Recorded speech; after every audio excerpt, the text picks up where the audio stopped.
Bonjour et bienvenue sur Congo Authentique, un programme de SCK TV dans le monde qui vous parlera des réalités de la République démocratique du Congo avec objectivité depuis Kinshasa. Dans ce premier numéro, il sera question d'un sujet relatif à la santé publique dans la ville de Kinshasa, d'une pathologie terrible qui touche plusieurs personnes considérées de mystérieux pour les uns, appelées Mbassou, et de naturel pour les autres. La médecine moderne parle de l'ulcère des bourreaux. Le point de vue des Kinois à ce sujet, les témoignages des patients ou victimes de la maladie, le point de vue des tradipraticiens et de la médecine moderne feront le corps de cette émission que nous dédions à notre équipe SCK TV dans le monde depuis Canada, chapeautée par M. Sam Kabouya, notre administrateur général. Un clin d'œil également à la station SCK TV Tanzanie. A tout de suite.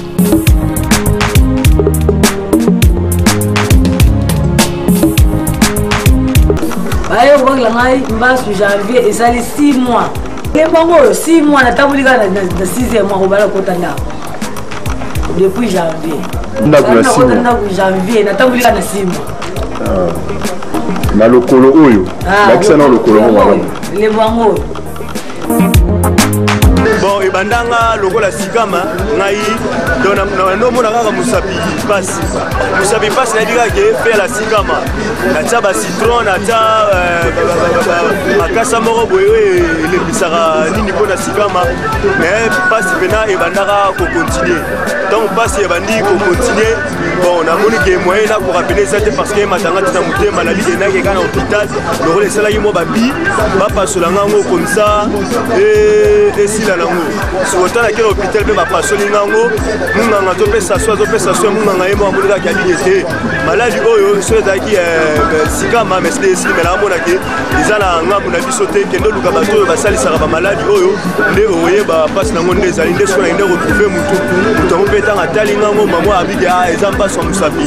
Il ne fallait pas qu'il y ait un hôpital, mais il n'y a pas de hôpital, il y a un hôpital, il y a un hôpital, il y a un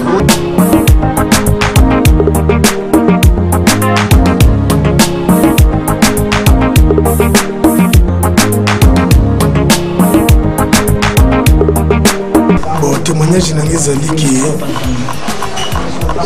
kufanda na fanda kia na uti na bopito ya minene ko banda rigini kana bangote na ye na Saint Joseph kana bangote na ye na hôpital à 7 kana bangote na kena hôpital mo centre na moke na kimbateka kana bangote tangu na ye awande ba yo découvrir ba maladie ebimaki ya Mbassou babengaka ulcère de Birli et kokatanga misapi bakatila inga misapi na satandaki teke lelo na kotelema. Le point de vue diverge lorsqu'on pose la même question à la population kinoise. Bon, maladie ya Mbassou ezali mingi maladie etali ezala mingi na po donc pesaka babota kosengaka sikoyo moyo apeli yango akende na hôpital bazwa ye en charge na hôpital pour soigner hier Mbassou. Bon, en tout cas jusque là nayebi na origine ya maladie ya Mbassou te nayoka kaka mais nayebi origine nango te. Selon bango babi bakobwakelaka bato oui mais ngama en tout cas origine nango nayebaka te. Normalement pour se faire soigner na Mbassou esengeli kokende na hôpital epai ya baspécialiste bazali bakosoignaka maladie wana ya Mbassou. Bon namonaka papa moko abelaka yango tozoko kutana mingi na hôpital moko ya Armedi Sali na Kasai.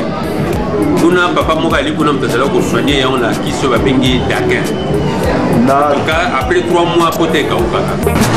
Maladie wana nayebi yango ponga za mutandu kutambetenge. Maladie wana ndo lobake utaka bakote wana ya biso wana. Na mbetenge ba biso peza la kisi wana te ponga premier voyage na 79 na kenaka mboka na yokuta Mbassou wana donc euta na bayaka moni biso kota to frontalier na bayaka bon bayaka bakita na bato na biso ko no bakisi wana ba okita na okote na biso Mbassou ndenga na ebeli ezalaka ndeti bamiyibi oyibi muteloko mutu wana ke ya Mbassou ale babwakeli yango banganga okepanganga tala bayibi ngai boyeboye ale bwakela ye Mbassou nganga ana pazu ya bwakilo Mbassou voilà pona Mbassou na kitoko lobake Mbassou kuna na yokuta 7 sortes 7 degrés à Bambasu. Donc muta ko beta yango na 15h 18h au coufi. Donc ba féticheur ne ba beta ko ba féticheur. Bon pas tout simple o bazali ke azwa yango peut-être balanda mo sina bilanga de bazu bakisi wana bati yango alandeki mwasi ne kozwa mais bino bokoleka 20 personnes antelana etikala kozwa bino te ekozwa kaka kolo nango batindaki mais oyo ekomeleki sasa mbasu même ozoleka no etui yo ezokamwisa nde ngai mais biso pa origine nango eutaki mbasu so batieli yango ati po alandaka mwasi nanga ati po asalaka boye abotola ndaba bilanga nanga kolo ya likambo wana même boleki 20 personnes ekozwa bino te même sans mutu ekozwa ye nde kolo ya likambo. À origine mystique, guérison mystique. Plusieurs malades victimes de ces phénomènes n'ont trouvé gain de cause que par l'exorcisme et la médecine traditionnelle. Tant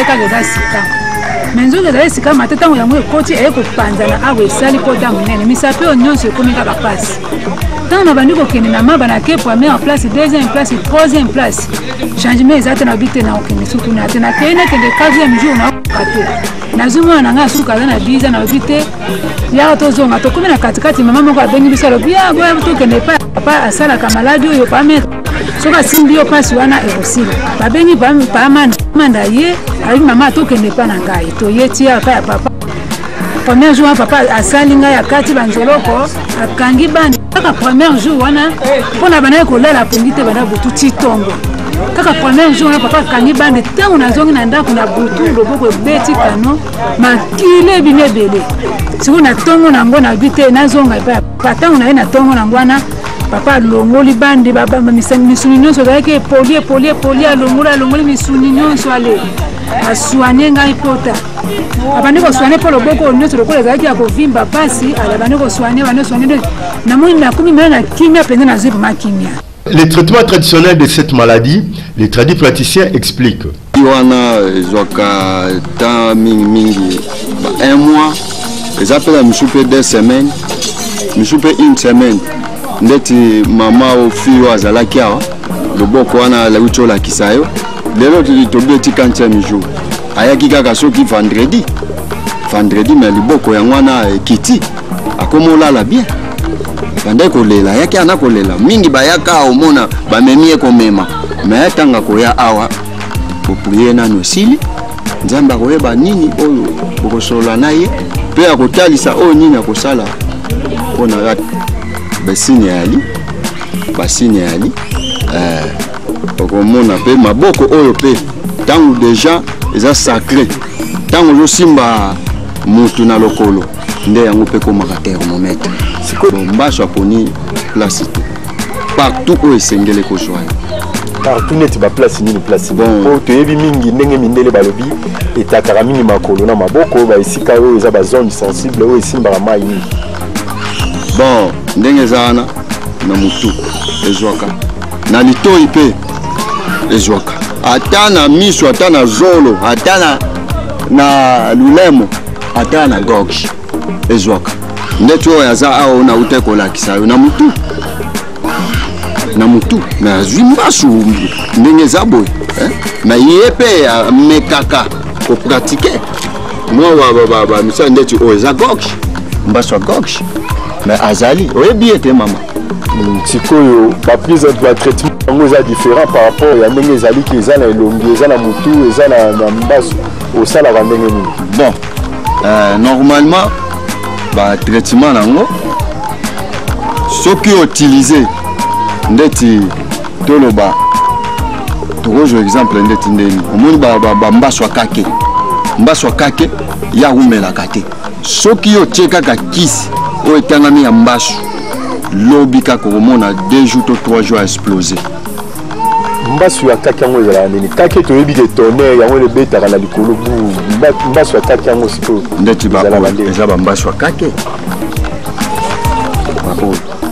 eza bambasu moko ya bakake sikoyo ezalaka ndenge nini mbasu ya kake yango oyebaka ndenge nini eza mbasu ya kake bon mbasu ya kake toyebaka yango a partir ndenge esalaka pota ndenge esalaka pota wana esalaka mpe pota ya moke te eza lokola ndenge tobengaka bakoki kobeta lisasi ta pa ekotaka ebimaka moke ekotaka ebimisaka tuwa muke mais pas ebimaka etikaka pena kataka mabe donc faut tika pena donc rendre moko munene. Origine mystique, la religion y croit aussi. Les hommes d'église interrogés à ce sujet ont confirmé l'origine spirituelle de cette maladie par sa manifestation et sa guérison miraculeuse par la prière. Plusieurs cas que j'ai récits dans l'église sont venus me visiter des familles. Quand ils sont atteints de cette maladie qu'on appelle MAS, plusieurs sont déjà morts, et plusieurs sont dans les hôpitaux et dans les tradis praticiens. Mais ce qui est vrai, souvent quand nous recevons ces cas, on doit dialoguer avec celui qui est atteint de cette maladie.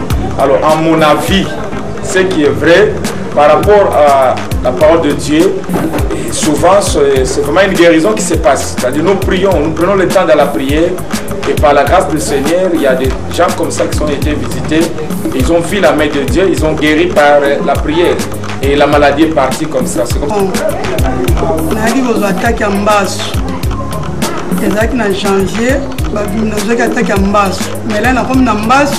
Après 2 jours, nous avons pasteur pasteur a sali prière. Il faut même tout le cas qui a sango. Mais chaque temps, pasteur a zoti na basala nzambe bazo prier pour nangai. Et mon pasteur est parti qui ngaité. Et tout mis senga pour côté kimbasu mpese nzoko. Et ko kuta na pena zeni. Mais nzambe wanga nzamba ziko yaki ko sala. Si pe lelo ngana yeko bonga na kumisa nzambe mente fapona na maladi wana. Et bandele ngata kambasu oyoyo. Professeur qui est dans la église.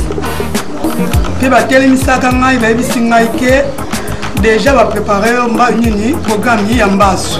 Eza la mwana mwasi aza chocolat.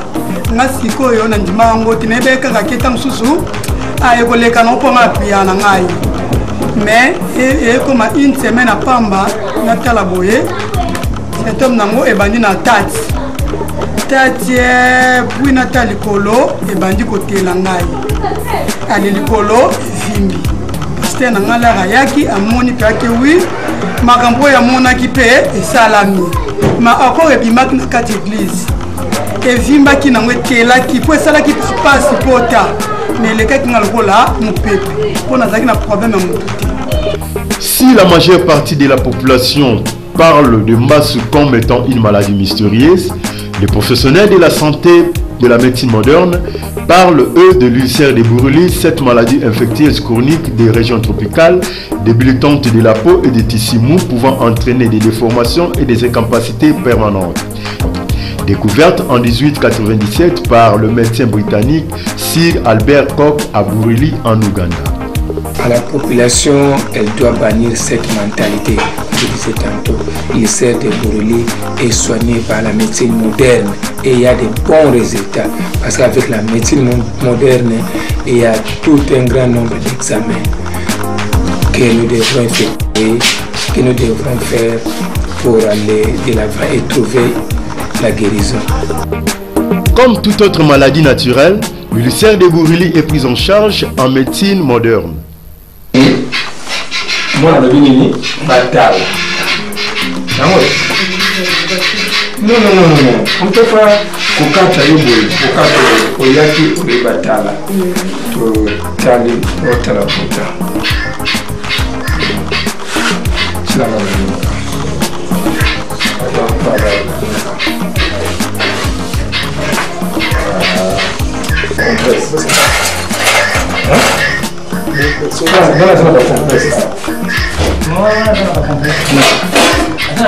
Maintenant, la pose patiente, une nouvelle patiente répondant au nom de son nom.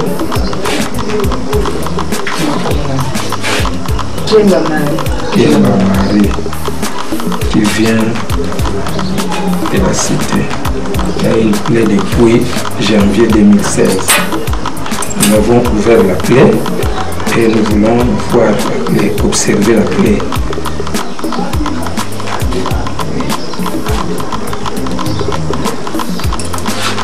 À l'œil nu, nous nous trouvons devant un malade avec une plante de pied qui est au milieu, très noirci. Et il y a un tissu nécrotique qui dépasse le niveau de la plante du pied. Et ce tissu ici a tendance à saigner. Nous allons désinfecter et nous allons programmer ces malades. Nous allons programmer ces malades une biopsie. Nécessairement ici, on doit procéder à une biopsie. Comme c'est le premier jour, il vient d'arriver, nous venons de voir son cas. Nous allons faire les examens élémentaires, donc faire l'hémoglobine, le taux d'hématocrite, informer notre anesthésiste. Nous allons programmer le jour où nous allons faire la biopsie. Nous allons prélever un morceau de tissu que nous allons envoyer au laboratoire d'anatomopathologie qui se trouve pour une analyse histopathologique. Ces laboratoires se trouvent où? Ces laboratoires se trouvent soit aux cliniques universitaires, au labo d'anatomopathologie à la faculté de médecine des universités, soit à Matete. À Matete, nous envoyons nos échantillons aussi à Matete, au laboratoire Camon sur Banini. C'est là où nous envoyons nos malades. Donc nous allons faire le pansement, nous allons programmer les malades pour une biopsie. Après, c'est la biopsie qui va déterminer la nature de ce tissu. Est-ce que c'est un tissu malin? Est-ce que c'est un tissu bénin? Là, nous allons prendre le malade pour une prise en charge. Si ça nous dépasse la compétence, nous allons transférer les malades à Kédégo. Une prise en charge, ce n'est pas vraiment à côté, mais c'est aussi la durée. Vous savez, avec les plaies chroniques, surtout les ulcères des brûlures, prend ainsi longtemps. Donc, le malade ne peut pas sortir dans moins d'un mois. Alors, nous avons des lits ici, nous les hospitalisons, nous hospitalisons nos malades et c'est au-delà de 3-4 mois qui sont gardés ici et ils doivent payer, mais le coût n'est pas excessif. Nous avons mis à votre disposition le plus d'informations possibles sur cette maladie du point de vue traditionnel, religieux et moderne.